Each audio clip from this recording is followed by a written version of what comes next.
Wednesday afternoon ரொம்ப நாளாகவே macaroni சாப்பிட்ணுன்னு க்ரேவிங்காக இருந்தது. இன்றைக்கின்னு பார்த்தா ஆஃபீஸில் கெஸ்ட் ஹவுஸில் லஞ்ச் அரேஞ்ச் பண்ணியிருந்தாங்க. கெஸ்ட் ஹவுஸில் மக்ரோனி இருந்ததுன்னு சொல்லிட்டு ஆசையாக டேஸ்ட் பண்ணேன். எனக்கு டேஸ்ட்டு சுத்தமாக பிடிக்கவே இல்லை.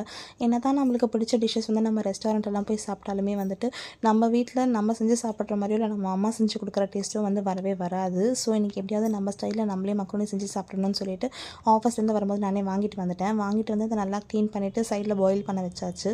அதுக்கப்புறம் வந்து வெங்காயம் தக்காளி எல்லாம் கட் பண்ணி ரெடி பண்ணி வச்சுக்கிட்டேன். கடாயை வச்சுட்டு 3 ஸ்பூன் எண்ணெய், 1/4 ஸ்பூன் கடுகு, 4 கருவேப்பிலை, 1 ஸ்பூன் இஞ்சி பூண்டு பேஸ்ட்டு போட்டு இஞ்சி பூண்டோடைய பச்சை ஸ்மெல் போகிற வரைக்கும் நல்லா ஃப்ரை பண்ணி எடுத்துக்கலாம். அது ஃப்ரை ஆனதுக்கப்புறமா வெட்டி வச்சுருக்க வெங்காயம் அதில் சேர்த்துட்டு வெங்காயம் கோல்டன் ப்ரௌன் கலருக்கு வந்ததுக்கப்புறமா 1/4 ஸ்பூன் மஞ்சத்தூள், 1 ஸ்பூன் மிளகாத்தூள் போட்டு நல்லா மிக்ஸ் பண்ணிவிடுங்க.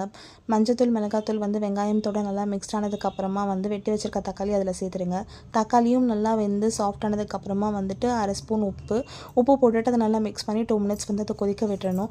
அது நல்லா வந்து கதிச்சு எல்லாம் மிக்ஸ்ட் ஆனதுக்கப்புறமா வந்து நம்ம எடுத்து வச்சுருக்க மக்ரோனி அதில் சேர்த்துடலாம். மக்ரோனி அதை சேர்த்து நல்லா வந்து மிக்ஸ் பண்ணி எடுத்துட்டோம் அப்படின்னா மக்ரோனி ரெடி.